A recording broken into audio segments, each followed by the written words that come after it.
People are endlessly pragmatic. Over time, they've just decided, well, I'm going to write down the things that I think I can get funding on. That actually leaves a lot of ideas at the table. As a society, we spend a lot of R&D money on defense. Once you sort of think about this fact hard, you can't like unsee it. What are the big facets of human flourishing? Kumar Garg, president of the freshly minted Renaissance Philanthropy. Kumar was formerly an Obama official in OSTP. He spent a number of years after that arc at Schmidt Futures doing a lot of science and technology philanthropy, and has been like, life coach, mentor, cheerleader for ChinaTalk over the years. So I am really excited to learn more about his new initiative, do some like life coaching for the entire audience. He wants to ask me about structural forces and comparative advantages when it comes to national competition. And yeah, I'm not really sure where this is going to go, but I like Kumar a lot. I'm really excited to get to hang out for the next hour. Welcome to ChinaTalk. Thanks for having me. So, Renaissance Philanthropy. Give me the backstory and the thesis. Yeah. So we're pretty young. So the thesis behind, and especially why we named it Renaissance, was kind of going back, not just to the 20th century, which often people look back to when it comes to the big wins when it comes to science and tech, but actually going back to the Italian Renaissance.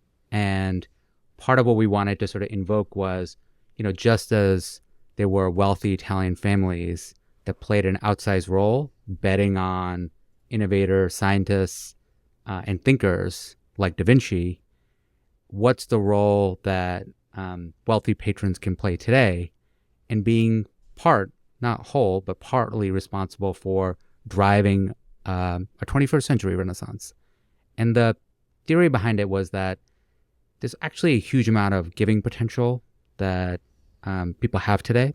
There's a study that showed that among folks who've done really well, both in the US and globally, so the 2,000 families that, have really large, fortunes, what is the amount that they're giving philanthropically?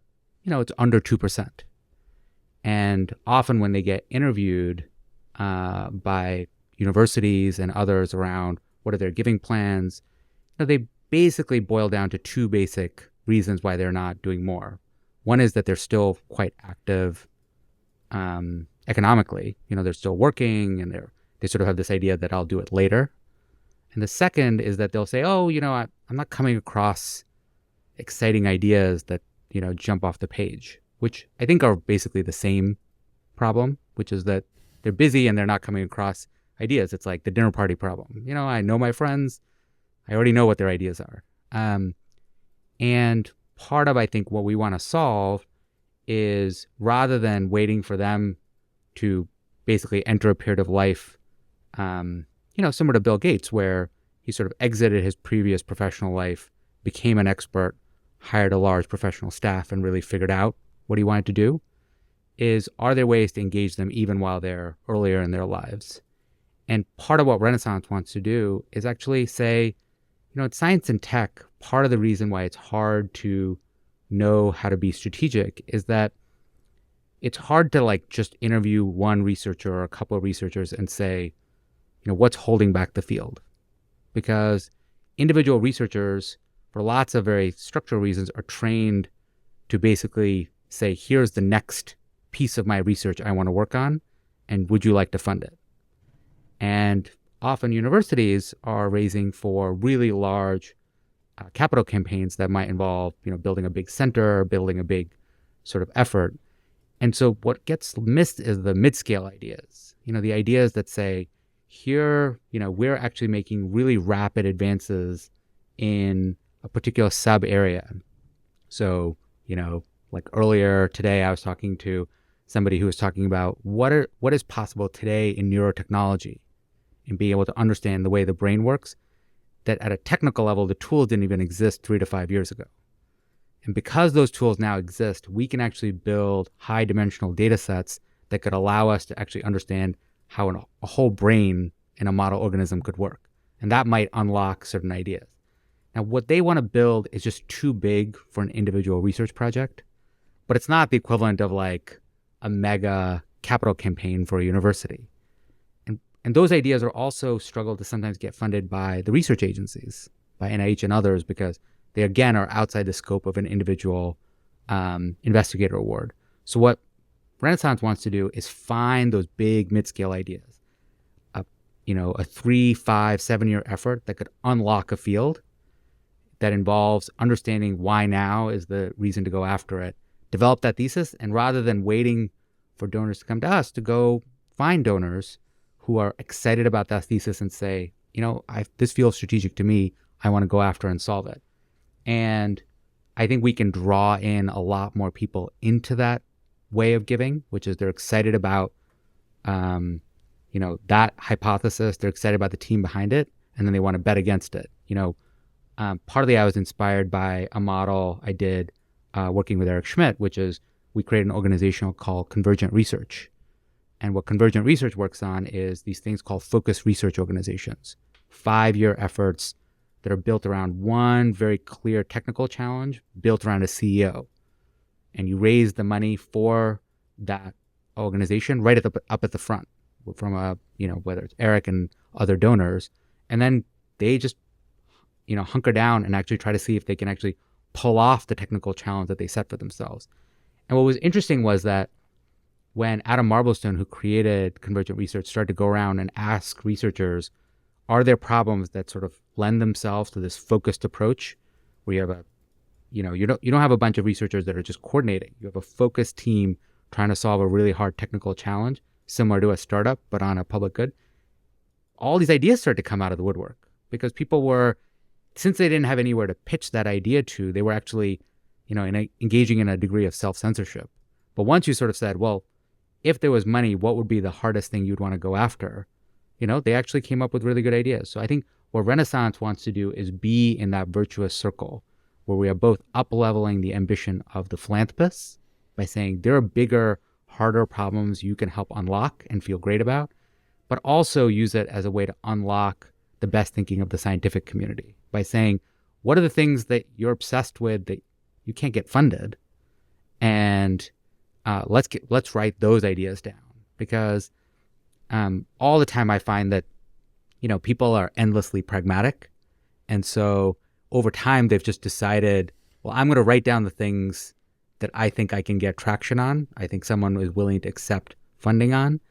And that actually leaves a lot of ideas at the table. When Tyler Cowen and Patrick Collison did a set of these structured surveys of all the researchers who applied for their FAST grants during COVID, I thought the question that was the most interesting was, they said, if whoever was your donor source released all the obligations for what you needed to do with the money, would you keep doing the research you're doing now, or would you do something else? And 50%, basically said that they would change their research goals.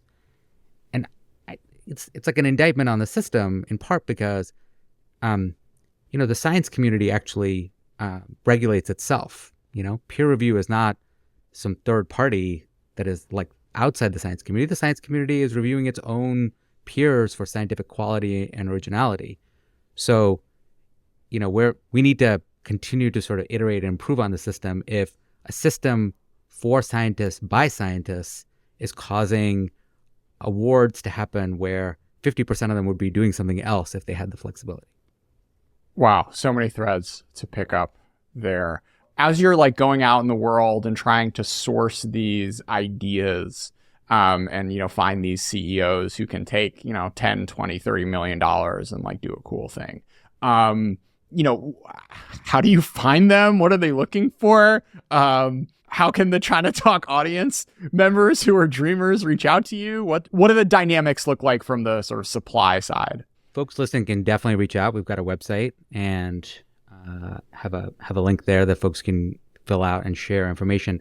So I think the way to think about this is that most of the time, and this sounds sort of obvious when you say it out loud, but I think a lot of researchers will make this mistake, is most of the time, most people describe their research ambitions as an iterative process that is like, here's the next step.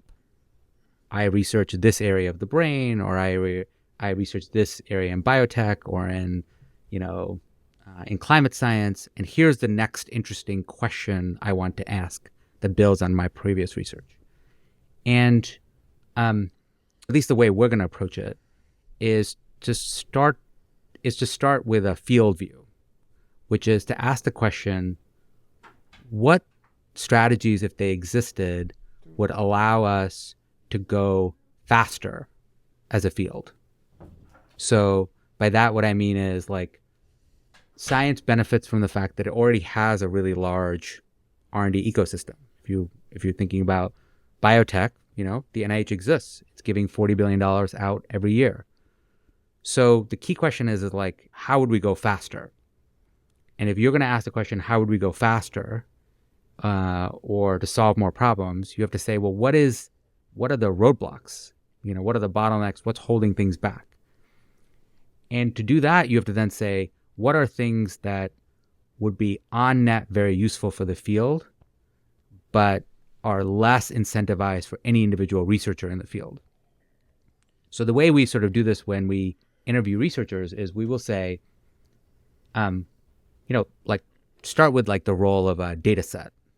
So you might say, in general, the way research funding happens, spending your time building a really high dimensional, high quality data set is often not a great use of your time as a researcher, because you get one paper out of it, or maybe you get a paper that describes the data set.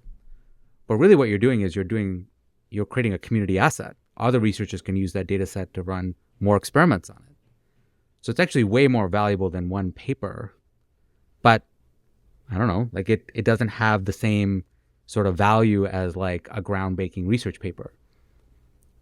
At the same time, most ways the research funding operates, they also treat creation of a data set as the same as just writing, just continuing to advance on your research design. So if you actually ask researchers, what data, if it existed in a high quality, well-designed format, would allow you to make faster progress on your research area, they actually will describe it to you.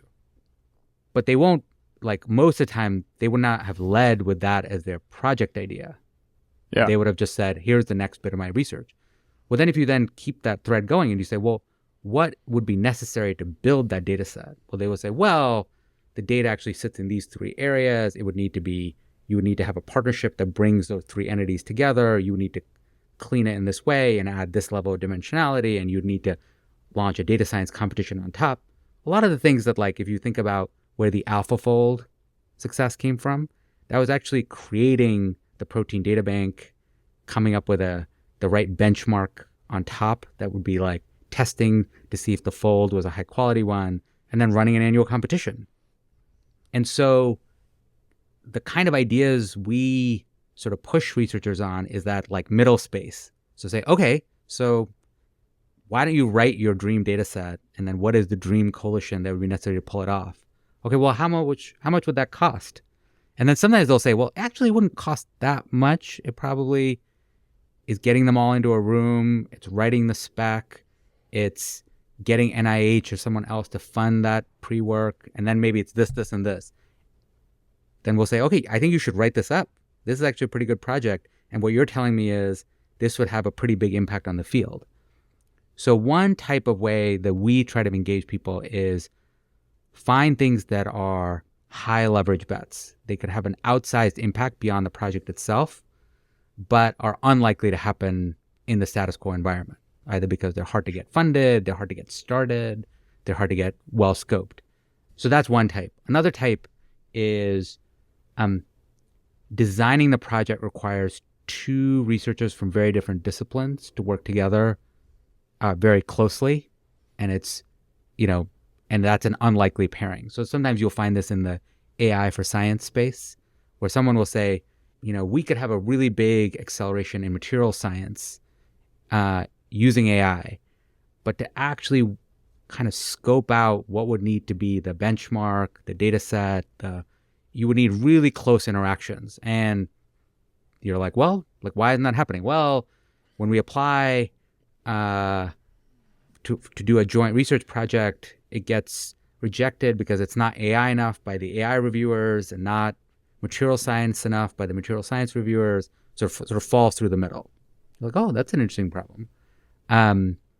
So I think sometimes it's those sort of things that sit in the middle. The other type of gap that sometimes sits is working backwards from really important problems. So there's a famed economist at University of Chicago, Michael Kramer. And one of the things that Michael has been working on is, he sort of made this general observation that AI is improving weather prediction. And Michael spends a lot of time working on sophisticated economic models, but one of the things he spent a lot of time is on farmers, on smallholder farmers. So one of the questions Michael asked is like, well, how accurate are these models getting in being able to predict the monsoon? Because if you can actually reduce the time of figuring out when does the monsoon hit a whole bunch of countries, including India, you could way increase farmer yields because they could figure out when they need to actually harvest their crops before the rains come and everything else. And he, because he's an economist, could estimate the economic value for what an increase in accuracy of the monsoon would look like. Once you sort of write that down, then it's like, oh, somebody should fund this, right? Like it's not just general improvement in weather prediction. Weather prediction applied to this particular use case has really high social value. It's just those individual farmers left on their own would not finance that AI improvement, right? Somebody has to step in and say that aggregate value is really valuable.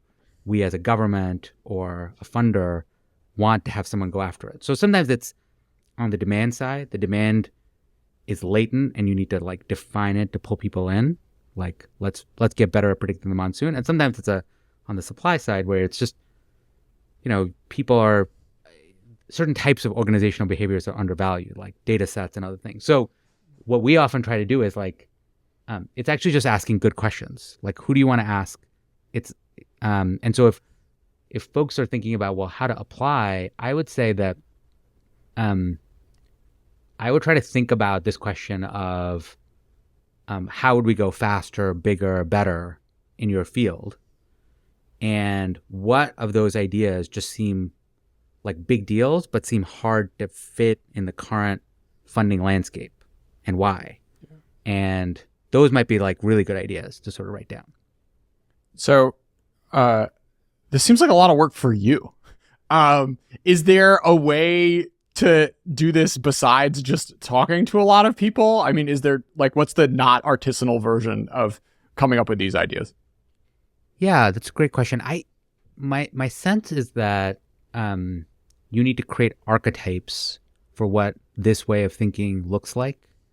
And then actually practitioners and experts in various subdomains can readily apply that model to their subdomain. So what happened with convergent research and the FRO model is at first, when Adam wrote his paper and said, oh, I think there should be a focused research organization, a lot of feedback he got was like meta feedback, like, oh, I would design an FRO this way and that way. But then once we were able to get some FROs actually off the ground and funded and scoped, like, here's what this FRO looks like, it actually became easier. Researchers could read and say, oh, here's an idea that is FRO shaped. And so now Adam actually has a list of 300 FRO ideas.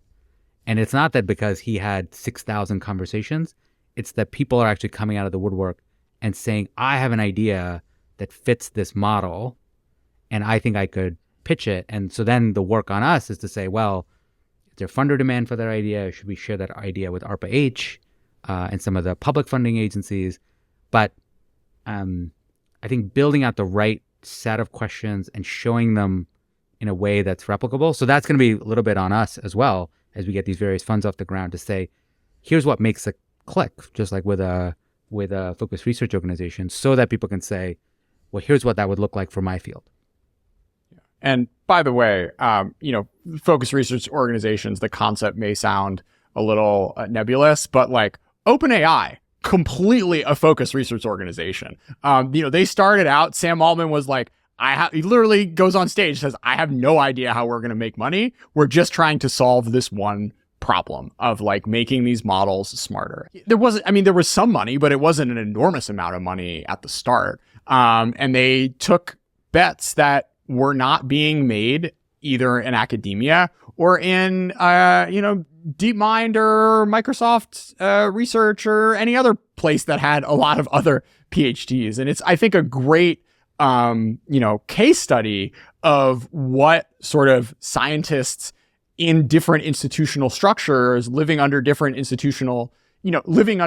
set of incentives can do when they're sort of freed either from like a sort of mainstream, Fortune 100 R&D or what the NSF or NIH are going to ask them to do in academia. Definitely. It's difficult in the modern university system. You see it sometimes, but individual researchers are building labs with lots of interesting research projects that are related but quite different. The idea of actually being like, how can we all work on solving one mega problem and all the individual components of that mega problem ends up having this huge impact, but requires both a structure and a funding that accommodates it. Yeah. So, okay. So let's go one level up. You got the person, you got the idea. Like, this requires getting off tenure track, leaving your comfy thing. Or does it? I don't know. Or who are the type of people who go from like, this is a good idea to like, I'm going to be the person to do it and, take a somewhat lateral step in whatever I was doing beforehand? Yeah, it's a great question. My sense is that you find people at all different levels of the spectrum. I think one commonality across everybody is that you have to have an ambition to try to move your whole field. But then the question is like, how does one do that? So one way you sort of see it is just being open to playing the role of an agenda setter, right? So when Tom and I were working in the Obama White House, when President Obama sort of launched the BRAIN Initiative, that actually came out of a set of agenda setting workshops that said, neurotechnology is advanced to a level where now there's a middle space between just the fMRI, full brain scans, and studying individual neurons, that we can actually study clusters of neurons, and that actually can give us a totally new understanding of how the brain works. That idea, that middle space, that was a set of researchers that sort of said, like, I think this is like a big new area of work that, the funder community needs to take more seriously. And that created a, $10 billion plus research initiative. So one is, even if researchers are, tenured and doing their day work, are they taking a step back and saying, what are the big ideas that could really transform our field, and doing the work of writing those ideas down in a compelling way and sharing them with whether it's funders on the private side or public funders. And I think there's a huge agenda setting role someone can have even in their day job. I think the next level is that there's a role you can play, on rotation. A number of these top researchers go into government. They go spend a tour at DARPA or at ARPA-H, where they bring that orientation, and they're eager to basically find the next generation of bets, and they sort of spend time in government. But, I actually think there's a lot of researchers who enjoy running labs, but they also want to actually, push on a coordinated research program that like finishes with a key result. Whether they want to be a DARPA performer, they want to be the CEO of an FRO, they want to be deploying capital and running a fund and deploying, or they want to create a startup. I mean, there's a lot of startups that come out of universities for this reason. So I always think that there's a lot of different ways researchers want to experiment. It's just that a lot of those alternate models feel a little bit invisible. Most of your colleagues are doing it one way, and everything else sort of feels sort of hard of foot. So one of the things we try to do is just make anything we're doing much more legible, right? So we say, hey, You could run a focused research organization. Here's what that looks like. You could be a policy entrepreneur. Here's what it means to be a policy entrepreneur. Here's what it means to write a white paper on your field that could be an agenda setting role. Here's what it means to, we tested a program to like, basically, what does it mean to become a DARPA program manager? Do you want to get trained in that? So that maybe the idea you've been working on would fit well as a DARPA program. Instead of it feeling like this sort of like in the shadows, like where does a DARPA program come from? There are DARPA program officers. They will say, here's exactly what you need to see if your idea cuts it. And so part of it is just making these alternate paths much more legible so that, it's not like, part of what has allowed entrepreneurship to thrive in the United States is like the idea of a startup, the idea of being a startup founder got socialized in this sort of popularized way. So a lot more people could wrap their head around it. I think there's a lot more innovation that we can have in what people's career paths are by making a lot of this a lot more legible. Yeah, it's interesting because like you probably still need the person to go get the PhD first. Some of the time, most of the time. And like that process is just socializing you in such a different direction. And, this is one of the, when you read about early science, right? Late 1800s, early 1900s science, it's like not every single person in the field had to go through this, 7-year process where everyone in and around them is in that mode where they can't see the forest for the trees because they're living under all the constraints that Kumar talked about for the first 20 minutes of this show. And I mean, it just takes an odd duck to be like in that for, 5, 10, 20 years and then still be able to be like, no, like everyone's doing X, but if someone did Y for a little while, like I just have this incredible multiplier effect. So yeah, no, I think it's a fair point. I mean, I think in some ways it's why the computer science community is having an outsized impact. Part of it is just AI is developing fast, but part of it is just the inclination of the computer science field, which is not everyone gets a PhD. You could still do cutting edge work with or without a PhD. And a lot of those folks are now filtering through the broader science ecosystem and bringing the average age of a researcher down, frankly. I think the other piece is also Erica Benedictus, I think, sort of figured this out when she was sort of doing some of her work on how do we do more research automation, which is there's a peer network when it comes to young researchers.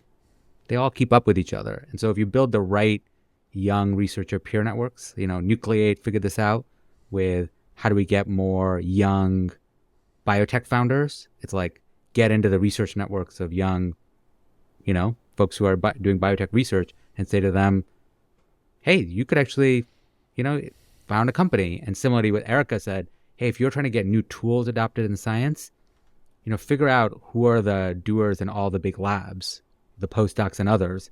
They're the early adopters. If they start to do it, everyone else will follow, including the researchers they work for. So I think these like kind of emergent talent networks are probably underexplored. I mean, we certainly interact with them and in various ways have supported them. But I agree with you that like, and this maybe goes back to the original Renaissance point, which is what are the social networks that make things happen? Maybe I should have read it before we launched the organization called Renaissance, but I've been reading Isaacson's book on Da Vinci. And one of the things that he starts off with is, Da Vinci is an illegitimate son. And there's a quote that Isaacson has that all the interesting people of that era were, illegitimate sons of nobility because they sort of like didn't fit. They had access to some resources, but they didn't have the social obligations of you're definitely going into the nobility or you're definitely going into the church. So they had to kind of make their own way and try to figure out their own purpose. So I do think that like we're always going to benefit as a science community from the fact that we attract people who want to go off the beaten path, but we also have to like build more paths so that we're not making it so hard. That's great. Well, we'll save my Renaissance books for the end. Let's talk about the donor side of things. I mean, what is the range of net worth that's like worth 30 minutes of your time, and why do you think this is the sort of thing which resonates more than I guess the other options on the table today? Yeah, my general ending up in philanthropy was a little bit of a happenstance for me. So when I started working in the Obama White House, I thought I was taking like a policy job. Hey, you do science and tech policy. One of the things I realized over time of doing the job is that government brings a huge amount of scale to everything it does. The President's Brain Initiative, $10 billion plus. The work we were doing on connectivity ended up being a huge multi-billion-dollar investment. But sometimes like the early work on like what is the actual opportunity, putting together the workshop, putting together the meeting, putting together, the early work, it's just a little too early for major federal agencies to get involved, for government to get involved. And so, it just takes entrepreneurial energy. And sometimes that's an area where funders can play an outsized role. I always tell the folks at Kavli who sponsored some of those early neuroscience workshops, that was a really high quality investment. So my sort of view on the way to think about philanthropy and donors is that what the role that they're playing is in this overall ecosystem where most of the R&D funding and R&D support will happen by government at the largest scale, hundreds of billions of dollars of R&D. But that there's still a huge role to play in agenda setting on what are the biggest opportunities to go after, what are the interesting new collaborations, what's getting missed that the donors can play a role on. And so one of the ways we've been so one, I think it's catalytic capital. So that's why I spend time on it, because I think it has an outsized impact when done well. The second is just that, it's where we started, which is we're at the beginning of unlocking this capital. I think people sort of think like, oh, they've heard of a few major brand name foundations, and therefore they think that's the universe. But actually most of the giving that is going to happen hasn't happened yet. And so either we're going to build really compelling ideas and it can go towards big public goods, big public ideas that are going to solve problems. And I think we have a huge opportunity to either capture the imagination and harness it. And so I think that's only going to be some small part of it, but I think it's going to be an outsized part in that agenda setting role. And then on the getting people on the phone, I'm, as you know, I'll talk to everybody. My inkling is that the biggest role I sometimes play when we're talking to a donor or a donor advisor or some staff member is giving them a sense that there is important work to be done. I think a lot of paralysis actually happens because, let's say you say, well, I'm interested in climate. There's news in the climate all day, and the government is spending, $500 billion on climate. And so you're like, well, what is my philanthropic funding going to do in this huge enterprise? And so you actually have to give people a mental model at a much more micro level of what is not getting done. That would be a big deal. And if you can leave them with that mental model. So I'll give an example. So one of the areas where we did early funding is enhanced rock weathering. And enhanced rock weathering is an area of climate where basically you can break up certain types of rock and actually use it as fertilizer, and it actually functions as a carbon sink and as a fertilizer, so you actually increase farmer incomes. for, like I remember having this conversation with Eli Dorado like a few years back, and he's like, you should look at enhanced rock weathering. I think it's like a underexplored. And I asked around and I was like, oh, who's doing work on this? And I found like a few people, but it was like a very early idea in the climate space. Those early grants that a set of folks did kind of helped get that subfield going. And now through, the work that Stripe is supporting, this is now considered like a pretty important technology that might actually help on carbon removal. And, there's donors who now work on smallholder farmers in Africa who are like, this might be a core part of our strategy in actually increasing farmer income. And this was like not really on people's radar screen like 2 years ago. There were a lot of people working on climate 2 years ago, right? So I think that giving people a sense of confidence that like, we're not just like, you missed the boat. All the work that needed to be figured out has been figured out and people are just doing it. And you're just adding a little bit more to the pile. But this idea that like, we are figuring out new things that are going to be important to the answer today. And you can help figure those things out. They're going to the pie. I think that mental model shift and then giving people examples. And then when they do it and then they feel that sense, it pulls them in. And my hope is then, they get addicted to it. And that becomes their core giving to making the world a better place. And we all benefit from that. Yeah, it's funny because it's such like a tightrope of career experiences to like make you see the light. Is like you needed to like be part of the big behemoth in order to see its blind spots, right?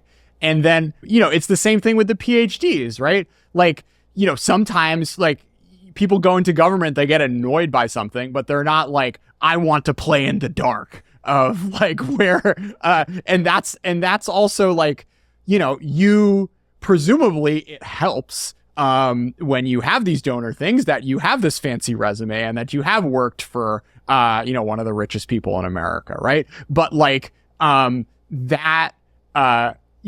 what you're pitching is fundamentally like a high variance, like thing that's weird, that is not, giving to mass general, and is also something that like all of the other philanthropists at, whatever, we're picking a name, the Hewlett Foundation have missed when it comes to climate stuff. So it's like, it's an interesting kind of, cocktail, that brought you here today. Yeah. And yeah, I do benefit from seeing the system from a few different sides. And it's also why I recommend people kind of going into government or moving between a bunch of these different, being a tri-sector athlete, spending time in these different areas, because it widens your sense on both what's possible, but also what's missing. But it is actually one of the real blind spots that sometimes people do have in science and tech funding specifically, which is that they'll just start from like some basic first principles. They'll say, okay, well, is this a good idea? And like, if you've spent time in government, you're like, well, why isn't government funding this idea? Because like, that's what I would ask, right? This is a good idea. There's a whole agency whose job it is to fund good ideas in this topic.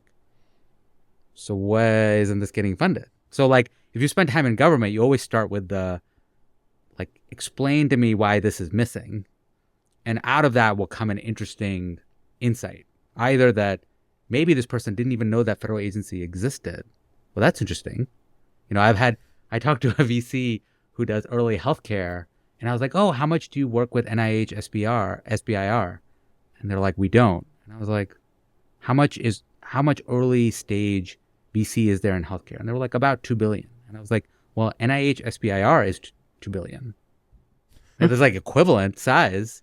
Like, but they were like, so it's an interesting then question as to like, in which way is the failure? Is it that the SBIR program is betting on stuff that people don't like, or is it the other way around, that actually the connections haven't been made on the commercialization side, that those things are not getting noticed on the VC side? But you just have to be curious as to like, why is the system working the way it is, and why is something getting missed? And out of that can come really big, important opportunities to make a big difference, because you're you're playing with really large funding flows. So we spent the first half of this conversation talking a lot about the structural things that government funding is missing. When we're looking at the sort of like mainline, largest, most established philanthropies that touch, climate or science and technology or what have you, where do you see the sort of like structural misses in their program officers and what have you? Well, if you sort of just back up to both public and private, right? What are the biggest?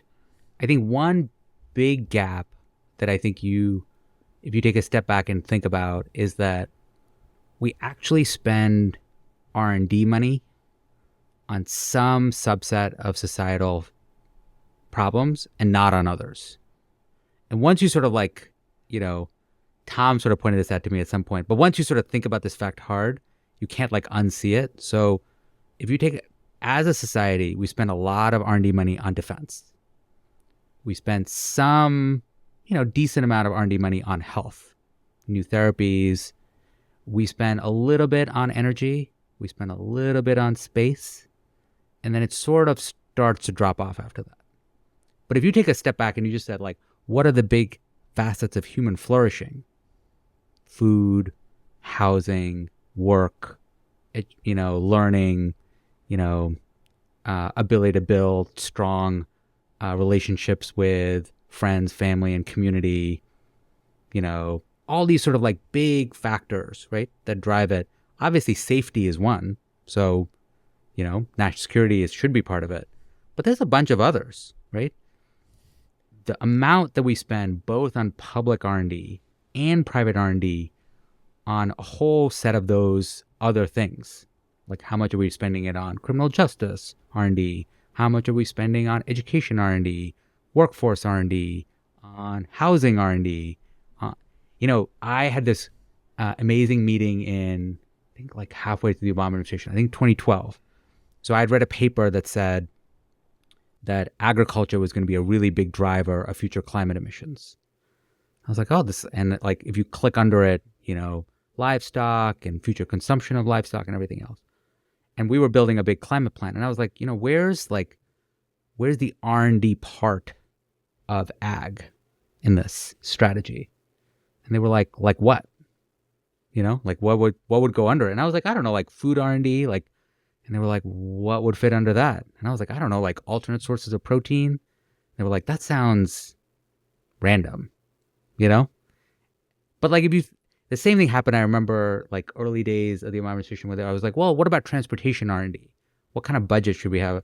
And people were like, well, what would fit under that? Like, what more could you, make the roads a little bit better? And I was like, but now, like, if you sort of think about, automated vehicles, people are like, oh, of course, right? That's like a whole sector that we should be thinking about. Or you think about alternative proteins, people think that. So we like stumble into these fields, and then we're like, well, of course it makes sense that these fields have R&D. But if you take a step back, we are wildly underspent on some of the social sector aspects when it comes to R&D. And what it means is that we end up doing one of two things. We sometimes stumble onto innovation as an accident of our national security spending. So we say, oh, the DoD wants to make sure, our warfighters, when they come home, are healthy and secure. So DoD has actually been a big funder of alternative medicine. But that's like a interesting way into that, rather than doing it directly. And same thing with sometimes education and workforce. Some of the most interesting education and workforce experiments that have happened on the R&D side have been funded by DoD because, we basically give the Department of Education, Department of Labor, almost no R&D dollars, right? So that's one place that I think is like a big gap.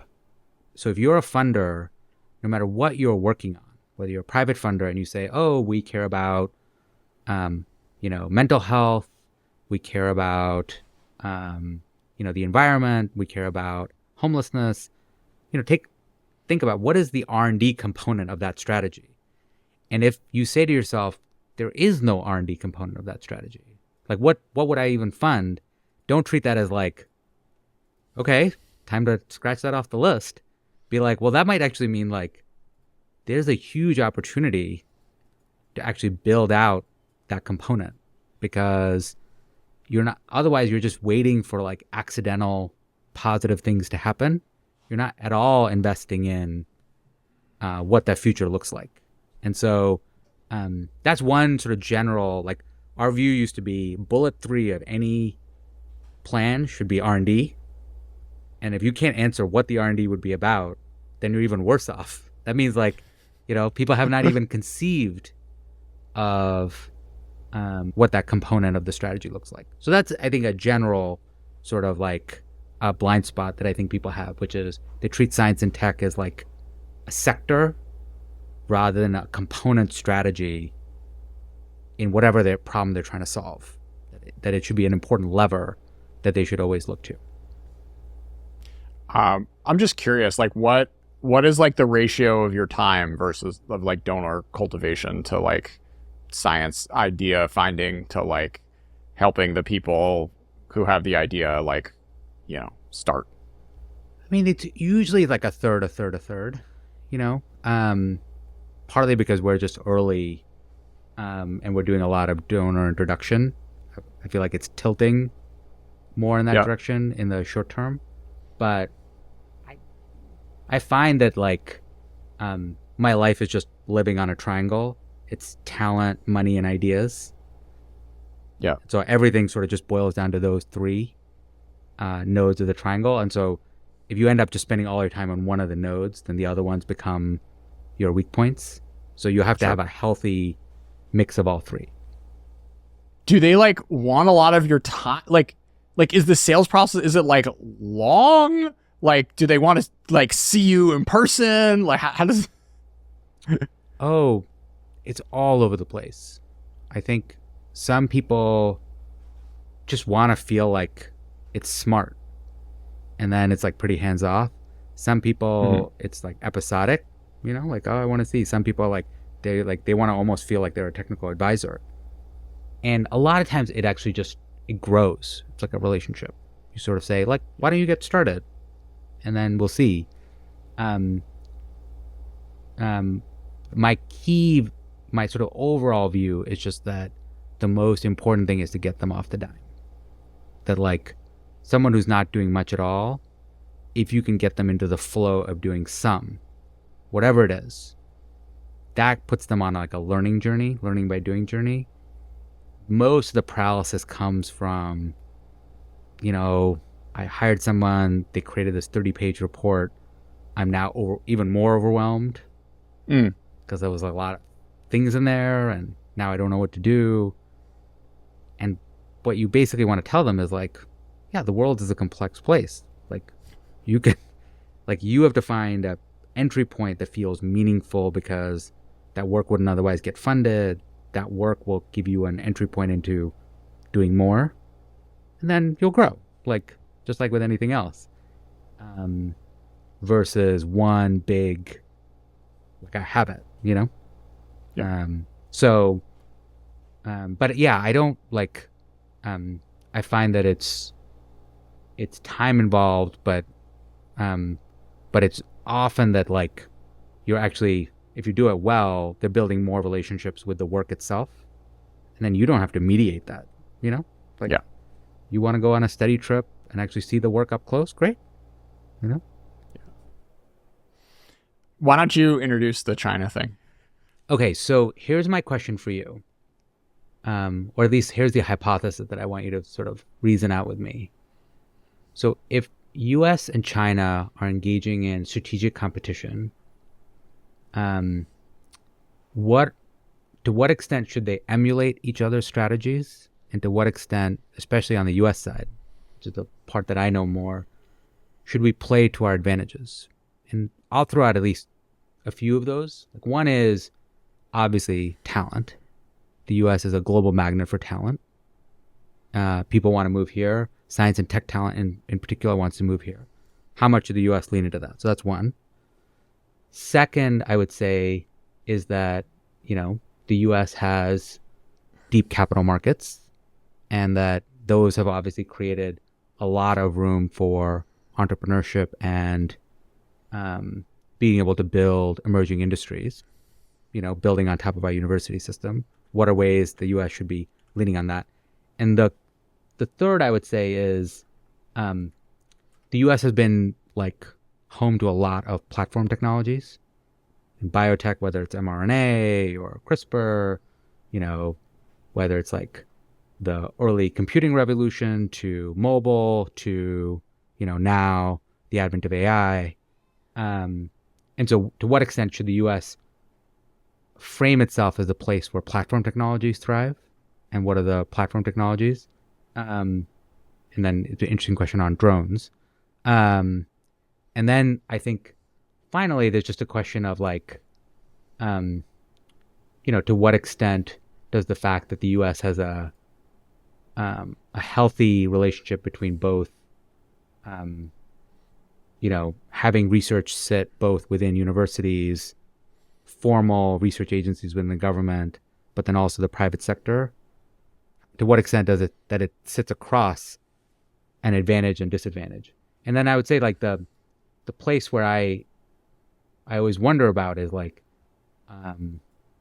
IRA is often treated partly as that we were engaging in a big set of subsidies on key industries, whether it's on the clean tech side or on the chip side. To what extent is subsidies going to be a major part of the future picture versus these sort of like core U.S. advantages? So that's the part that I'm sort of like, what is it that we need to get better at? What is it that we need to like double down on? What is it that we need to copy? I'm going to answer that in a totally different way. So, yeah, I have been reading a lot of Paul Kennedy over the past few months. Is a historian, one of the greatest living historians, and the book that has stretched my mind the most is this like 600-page tome called The Rise of Anglo-German Antagonism, 1860 to 1914.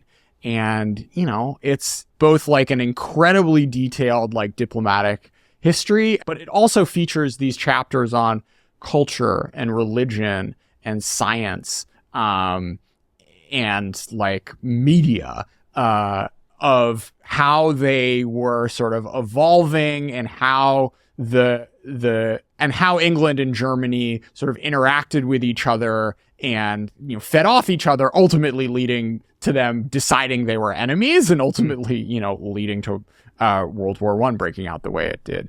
It's like one of the harder books I've ever read, and it's stretched my mind in a lot of very challenging ways because like a lot of the dynamics that you look at in the U.S.-China context today are scrambled a lot when thinking about Germany and England. First off, science, right? Like England was the dominant power and Germany was the rising power. But Germany was the sort of scientific powerhouse. Basically every like fancy, English inventor of consequence like spent 10 years in Germany at some point in their life because they wanted to be involved in the university system. And they but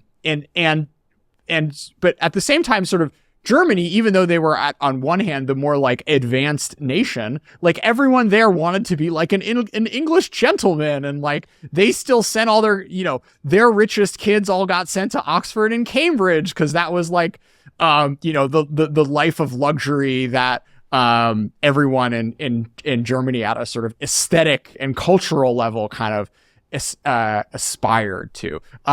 England, even though they were less technologically advanced, they had the navy that Germany at some point decided they needed to compete with in order to, like realize their like national grandeur ambitions. And, so what my takeaway from that, coming back to your question, is kind of the Paul Kennedy one, where like you got to zoom out even further if you're thinking on a sort of multi-decadal national competition strategy, then like, should we do a little more subsidizing? Should we do a little more, should we get 5,000 more green cards here or there?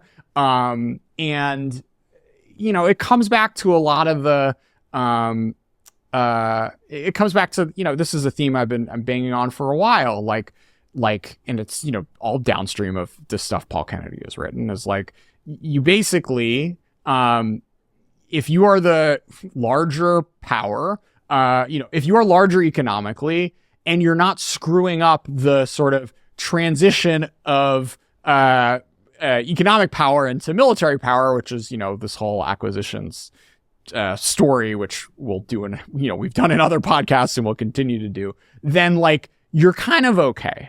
And looking at the like balance of forces from a U.S. side, the biggest thing that we have on our ledger is like friends who occupy 2/3 of global GDP.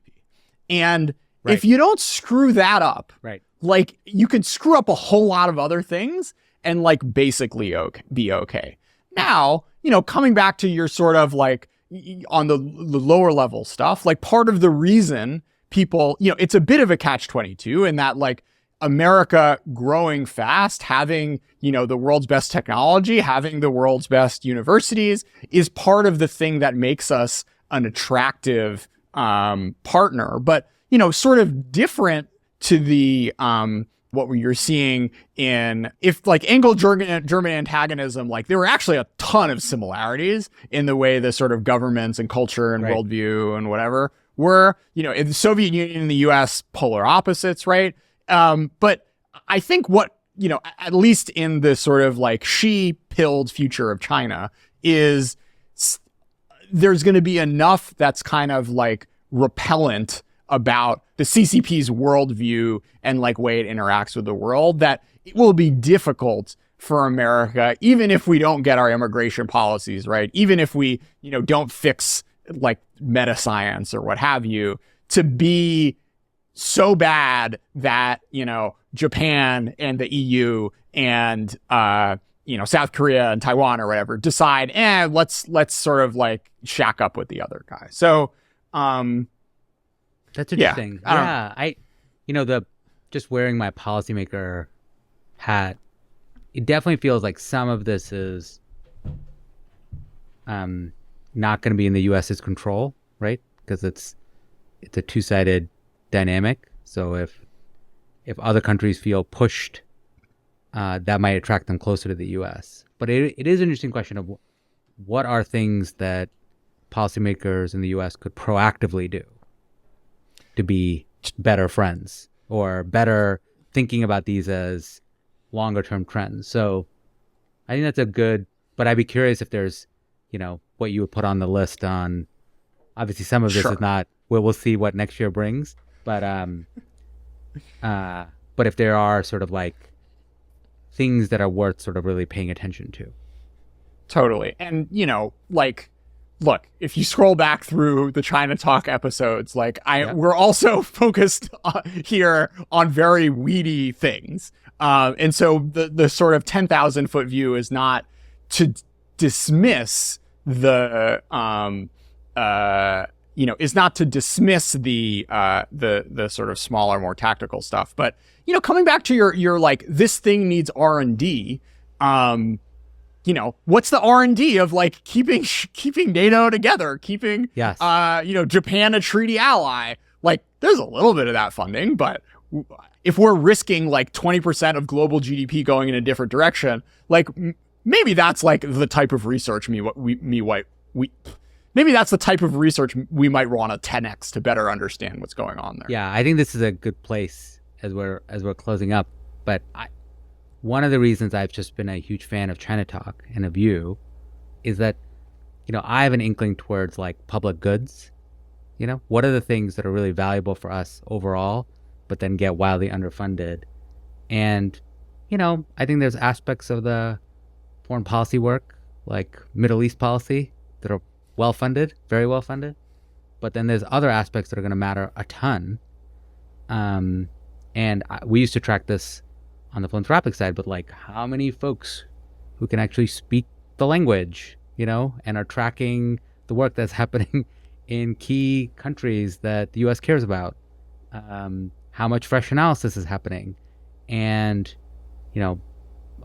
it's not just like more information better. I think this is gonna have a big impact on the quality of work. And, my current view is that like we're going in the wrong direction. The number of people I interact with socially or interact with professionally who have active working relationships in China is dropping. It's been dropping for the past 5 years. And so is that going to be, that's going to have an impact on our ability to sort of understand how things are working. Yeah, and I'm glad we're getting it at the end. I was trying to hold my tongue for most of this episode, but a lot of what the structural problems you identified in the S&T space absolutely apply to Asia studies. Like, what the hell am I doing? I am not something that is legible to a government grant, or as I've found over the past 2 years, even legible to the vast majority of, traditional, U.S.-China funders out there. So, plenty of alpha to be had from in both humanities and, and hard sciences. But I don't want to close on me whining. Kumar, to answer your question of what are the tactical advantages, it's tricky because the cleanest heuristic is to back out from productivity, long-term productivity growth and economic growth, right? And if you can tie your thing to that over a 10, 15 year horizon, and it can beat out your other options on the table, then okay, that's the policy idea or that's the donor idea that you should focus on. But there's been this new this is the whole Jake Sullivan thing, like a trade policy for the middle class, and COVID, we got to invest in supply chain resilience. So, but one thing I will say is I think this is still an area where we need more happening in DC, which is one of the things I always was struck when I was in the White House was take something like total factor productivity, or just what are the long-term drivers of productivity? I would have these great conversations with senior folks in NEC and CA, but they would say, yeah, R&D is a huge part of what drives our long-term productivity, and how well we do immigration and high-skill immigration drives a huge part. How well we're good, how well we commercialize these investments is a huge part. And I would say, who on your team is working on that? And they're like, all of that plus 4 other things is one person's job, right? And they'd be like, yeah, but we are really gearing up for this marginal tax rate fight, right? Yeah. And they're like, well, and so obviously I think there's big reasons why we sort of structure our policy staffing that way. But on most of the things that drive long-term productivity, the number of people in DC on the deep policy level is small. The number of people getting ready for the marginal tax rate fight next year is substantial. And so one of the things similar to the ChinaTalk point you're making is, if part of the way we're going to win is just figuring out what are the long-term drivers on what grows our economy and doing it, that sounds kind of obvious. Like you just said something of course, surely that's what else is the government for? But if you actually then think about the staffing of the government, we still have room for improvement. Well, it's interesting because we live in a democracy, right? And marginal tax rates are the things that people see every April and how they decide who they're going to vote for. So I don't blame senators and congresspeople for thinking about things that are a little more near term in the voters' minds. But yeah, if we're talking about long-term competition, it is a long-term strategic competition, not a quarterly one or a 6 months one, or even something that's relevant in a presidential cycle. And the gains that you get from high-skilled immigration, there are some short-term ones, but the longer-term one is Elon Musk founding Tesla, right? Yeah. In America, not somewhere else. And that's something that doesn't play out over, staffers or, elected officials event horizons. And that's, we're not changing a democracy, but this is the thing that makes the NSF and the NIH stuff so frustrating, right? It's everyone there is living on those timescales, and you would hope that they would be able to do the backing out and not get sort of like, I don't know, you not lose their way on this because. Yeah, politics is about balancing between the important and the urgent, and policymakers have to build systems to be able to balance between those two. All right. Okay. So let me give you my Renaissance book. Lauro Martinez, one of the more fun historians I've come across. So he has this like 3-episode series of, he has this like 3-book series on political history. And the Medici times, I've read a lot of,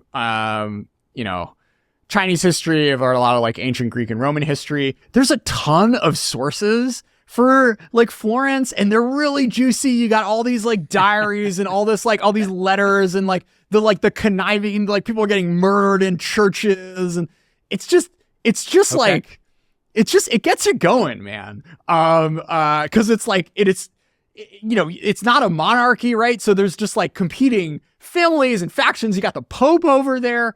And then like the French show up, and it's like beach read and better than Game of Thrones. So that's one is Lauro Martinez. And then for primary sources, the Decameron. So the Decameron, it's a fictional work imagining a sort of dinner, like a weekend retreat of sorts between a handful of young people in the hills of Florence, getting out of the city because a plague came. And it's a funny, relatable, entertaining, like profound at times piece of literature, which took me back more than anything else I've encountered from that era. It's one thing to read like Machiavelli and whatnot, but to just like think about like people like having fun in the Renaissance, it was a cool one. All right. Well, I'm going to read them and I'll let you know what I think. How is it doing CEO coaching for your children's entrepreneurial ideas compared to Jordan and ChinaTalks? The problem is that like in the real world or out there in the world, like I say, oh, here's what I think you should do, and people are like, oh yeah, that's good stuff. And then for my kids, it's like an anti-signal. If you think that, then it must be sort of off, So like I get fashion advice, I get all sorts of advice. Like sometimes my daughters will be in the car when I'm on the phone with somebody, and then after I get off the phone, they will like point out that they were like, why did you say that? And I was like, you didn't even hear the other side. So Kumar, I hear your kids are trying to start an Etsy store, and you've been coaching them to find some sort of comparative advantage as creative 11-year-olds. Well, they signed up for this summer camp that was selling itself as, hey, we'll help you make art, and then we'll help you sell it on Etsy. And they feel very deprived because they showed up on the first day of camp and they said, we'll help you make the art, but we don't have any ideas on Etsy. And they were like, that's the whole thing. Like, we know how to make art. So they said, okay, well, like, what if we sold slime on Etsy? And my only sense was that, like, that seems hard. Every kid's into slime. What unique thing can you do on slime? But what's their annual Etsy purchasing budget? They are spending all of any money they can find, grandparents or else, on very different textures of slime. And they spend a lot of time explaining to me how they're all very, very different from each other. And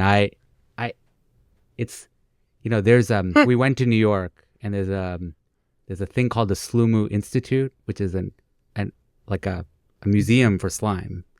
And every kid, talk to an 11-year-old kid, they've all heard of it, this random location in New York. They're like, oh yeah, it's in New York. And I'm like, they should have one in DC. Like, it would be an instant pop-up success store. Like, I've never seen children more on top of like what's happening, what are all the new textures and designs and everything else. So it's funny to watch like the future trend. Like my kids were all like, oh yeah, all our friends are really into boba tea. And then like now I see it everywhere among so it's, maybe the fifth graders, they're early trendsetters.